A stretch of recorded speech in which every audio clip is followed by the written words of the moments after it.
Assalamualaikum, dear students, how are you? Hope you all are fine in your home, taking care of your health. Dear learners, 2 दिन पहले हमने ये हमारी books की last story है, short story लाला जी, ये हमने पढ़ी, इसके टेक्सचुअल क्वेश्चन किए। तो आज हम पहुंचे हैं लैंग्वेज वर्क पर। कहाँ पहुंचे हैं आज हम? लैंग्वेज वर्क पर। तो बच्चों, ये आज का हमारा ये जो क्या बोलते हैं, ये जो पहला क्वेश्चन है, ए पार्ट है, ये है substitute the following with one words. यहाँ पे जो इन्होंने सेंटेंस दिए हैं, इनको सब्स्टिट्यूट करना है एक वर्ड में, एक लफ्ज में। सब्स्टिट्यूट आपको नया वर्ड लगेगा बच्चों, आप समझते होंगे ये क्या है। सब्स्टिट्यूट का मतलब है बदलना, कोई चीज किसी के मुतबादल, किसी चीज की जगह किसी और को लाना। मतलब यहाँ पे इन्होंने पहला सेंटेंस हमें दिया है, आप अपनी बुक्स पर देखेंगे। पहला सेंटेंस है बच्चों, The acts are instance of suspecting। कोई भी अमल या कोई भी मिसाल या दरख्वास्त हो किसी मशकूक की बिना पर, किसी शक की बिना पर, तो ये इन्होंने सेंटेंस दिया है, इसको सब्स्टिट्यूट करके हमने वन वर्ड में लिखना है ना। इसको इसके मुतबादल करना है, तब्दील करके इसको हमने सेंटेंस को वन वर्ड में लिखना है। तो इसकी जगह क्या आएगा? किसी भी मतलब काम का, किसी भी अमल का या किसी भी चीज का शक में मशकूक होना, तो उसको बोलते हैं, उसके लिए वर्ड आएगा बच्चों सस्पिशन। सस्पिशन बोलते हैं बच्चों शक को, बदगमानी को, है ना, किसी चीज के लिए मशकूक हो जाना। बी पार्ट है हमारे पास, यहाँ पे मैं आंसर लिखती हूँ, है ना, आप अपनी बुक्स पर देख के यहाँ पे लिखेंगे। दूसरा सेंटेंस है हमारे पास नेक्स्ट, अटैकिंग और effecting many person simultaneously in a community area. कोई भी ऐसी चीज, कोई भी मुतासर कर देने वाली या किसी चीज का हमला कर देने वाली बहुत सारे लोगों को, मतलब किसी आबादी के लोगों को बड़ी तादाद में एक ही साथ मुतासर करने वाली कोई भी चीज, जैसे बीमारी हो, कोई भी चीज हो जो मतलब एक ही साथ बहुत सारे लोगों को एक ही एरिया में क्या कर देती है, मुतासर कर देती है। जैसे आजकल कोरोना वायरस चल रहा है, कोविड-19 चल रहा है बच्चों, तो आप देखते हैं कि हमारी कम्युनिटी में, हमारे एरिया में एक ही साथ बहुत सारे लोग इस बीमारी से मुतासर हो रहे हैं, बहुत सारे लोग इस बीमारी से मुब्तला हो रहे हैं। तो इसके लिए क्या आएगा? One word. इसका सब्स्टिट्यूट करके हम क्या लिखेंगे? इसके लिए वन वर्ड क्या आएगा? इसके लिए वन वर्ड आएगा एपिडेमिक। एपिडेमिक बोलते हैं बच्चों वबाई बीमारी को, एपिडेमिक। कोई भी चीज, कोई भी ऐसी बीमारी, कोई भी मतलब आबादी के लोगों को बड़ी तादाद में एक ही साथ में मुतासर करने वाली बीमारी को क्या हम बोलेंगे? वबाई बीमारी, है ना, एपिडेमिक। सी पार्ट है हमारे पास बच्चों, to continue in existence after a passage of diversity. ठीक है ना, अपनी जिंदगी को वजूद में रखना, सूरत अपनी उसी सूरत जिसमें हम गुजर रहे हैं, जिस चाल से हम अपनी जिंदगी बढ़ा रहे हैं, उसको हम किस तरह से, हमें कोई फर्क नहीं पड़ना चाहिए, जैसे हमारी जिंदगी गुजर रही है हम उसी तरह से अपनी जिंदगी गुजारते रहें। ठीक है ना। तो इसके लिए कौन सा वर्ड आएगा? इसके लिए वर्ड आएगा सर्वाइव, मतलब जिंदा बच जाना या वजूद में कायम रहना, बच जाना, इसको बोलते हैं सर्वाइव।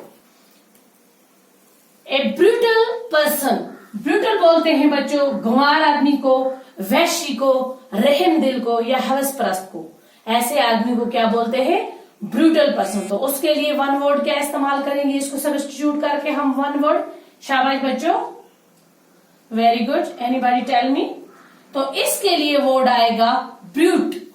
ब्रूट बोलते हैं बेरहम को, वैशी को, जालिम को, जंगली जानवर को। ठीक है ना। ई पार्ट है हमारे पास, ई पार्ट है हमारे पास, इसको हम बोलेंगे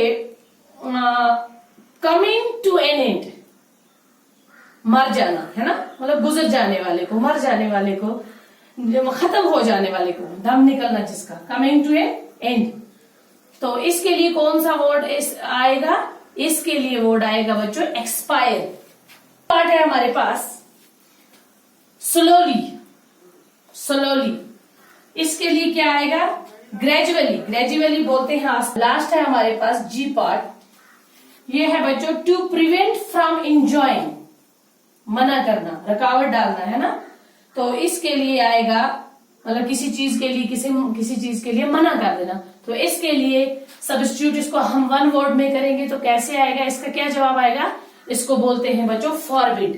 तो ये थे हमारे कौन से? Substitute the following with one words. अब हमारे पास इसका बी पार्ट है हमारे पास। अपनी बुक्स पे नजर रखेंगे आप। Look at the following sentences taken from the text.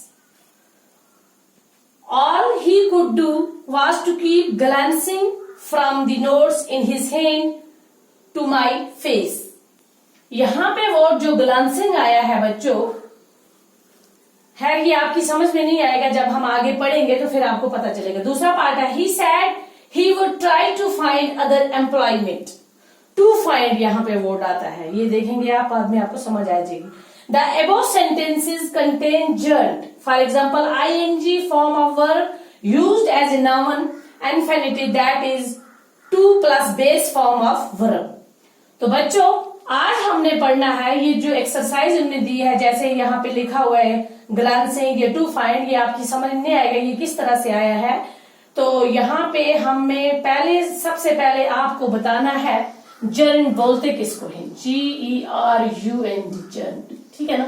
पहले आपको पता चलेगा ये है क्या, ये इस्तेमाल होता है stop, dislike, mind, admit, miss, finish, suggest, avoid, deny, risk, practise, give up, carry on, go on, keep, consider, fancy, enjoy, detest, appreciate, mention, put off, forgive, postpone, imagine.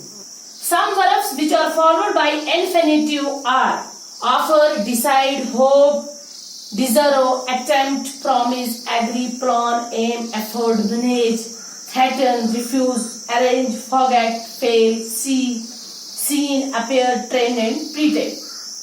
तो बच्चों यहाँ पे ये एक्सरसाइज हम नहीं कर पाएंगे क्योंकि आप लोगों को ये समझ नहीं आएगी। इसलिए आपको ये समझ नहीं आएगी क्योंकि जब आपको पता ही नहीं है ये जिरन जो है ये बोलते किसे हैं, जब आपको ये समझ आएगी ये जिरन क्या है, उसके बाद हम एक्सरसाइज करेंगे। पहले हम ये करेंगे, जिरन हो गया V1 प्लस ING। तो सबसे पहले मैं आपको इसकी डिफिनीशन लिखवाती चलूं। The definition of a gerund is, क्या हो गया V1 प्लस ING, इसकी डेफिनेशन में लिखती हूं। The definition of a gerund is a grammar term used to describe a verb that acts like a noun। क्या इसको हम बोलेंगे a noun and ing that has been made from a verb। या a gerund can be either the subject object of a sentence in English। For example, cycling is fun। तो बच्चों ये जो gerund है is the ing form of a verb that functions the same as a noun। For examples, both sentence have the same meaning। तो ये जो gerund है इसको हम उर्दू में भी हम अगर इसको डिफाइन करेंगे हम ऐसे बोलेंगे, ing वाला जो वर्ब किसी नाउन का काम कर रहा हो, क्या ing वाला वर्ब किसी नाउन का ing वाला जो वर्ब किसी नाउन का काम कर रहा हो उसे gerund कहा जाता है। ठीक है बच्चों, तो अब मैं आपको बताती चलूं, यहां पे है जैसे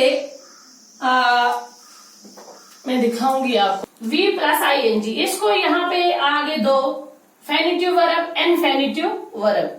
जैसे फेनिटिव वर्ब में हम लिखेंगे Ram is writing a letter, finite verb and infinite verb. तो इसमें से यहाँ पे ये हो गया जर्न प्लस ING और प्रेजेंट पास्ट पार्टिसिपल। जब ये जर्न ये जो बनता है, इसके लिए मैं आपको कुछ एग्जांपल बोलूं।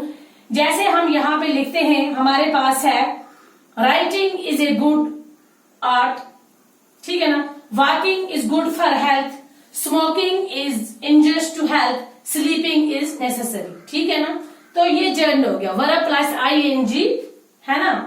तो ये जो इसमें लिखेंगे हम V1, इसको हम एडजेक्ट।